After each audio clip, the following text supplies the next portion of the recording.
কেন্দ্রীয় বাহিনীর ভারী বুটের আওয়াজ তার মধ্যে দিয়ে বসিরহাট মহকুমার সন্দেশখালীর ১ নম্বর বেরমজুর গ্রাম পঞ্চায়েত এলাকায় প্রায় ১০ বছর পরে উড়ল লাল পতাকা। ২০১৩ সালের পঞ্চায়েত নির্বাচনে বামেদের পরাজয়ের সাথে সাথে বেরমজুরে আর অন্য কোনো রাজনৈতিক সংগঠনের কাজ করা সম্ভব ছিল না।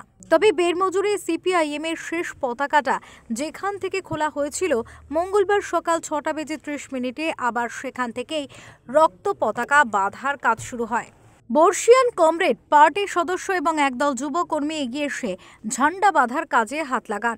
লাল ঝান্ডার পাশাপাশি বাম যুব সংগঠন ডিওয়াইএফআই এর শ্বেত পতাকাও লাগানো হয়। দীর্ঘদিন পর লাল ঝান্ডা দেখে আপ্লুত এলাকাবাসী। এদিন থেকে বেরমজুর ১ এবং বেরমজুর ২ গ্রাম পঞ্চায়েতের প্রতিটি বুথে ঝান্ডা বাঁধা হবে বলে জানান স্থানীয় সিপিআইএম কর্মীরা। সন্দেশখালীর দিকে তাকালে এখন চারিদিকে শুধু লাল আর লাল।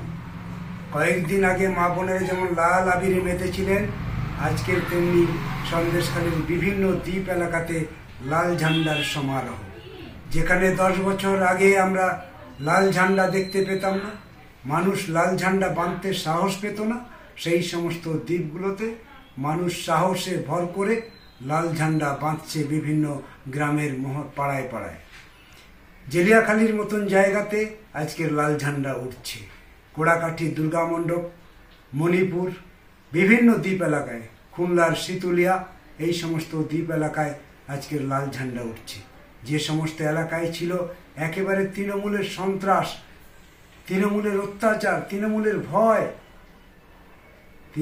ভয়ে মানুষ বেরোতে পারত না, সেই সমস্ত এলাকাতেও কিন্তু আজকের লাল ঝান্ডা নিয়ে মানুষ ঘুরে বেড়াচ্ছে। উল্লেখ্য, এদিন বেরমজুর ১ নম্বর গ্রাম পঞ্চায়েতের কাছারিপাড়া, কাঠপোল, নতুন বাজার, তেভাগার মোড় এবং বেরমজুর ২ নম্বর গ্রাম পঞ্চায়েতের ঝুপখালী এলাকাতেও পতাকা বাঁধা হয়। সুকান্ত চট্টোপাধ্যায়ের রিপোর্ট, ওঙ্কার বাংলা।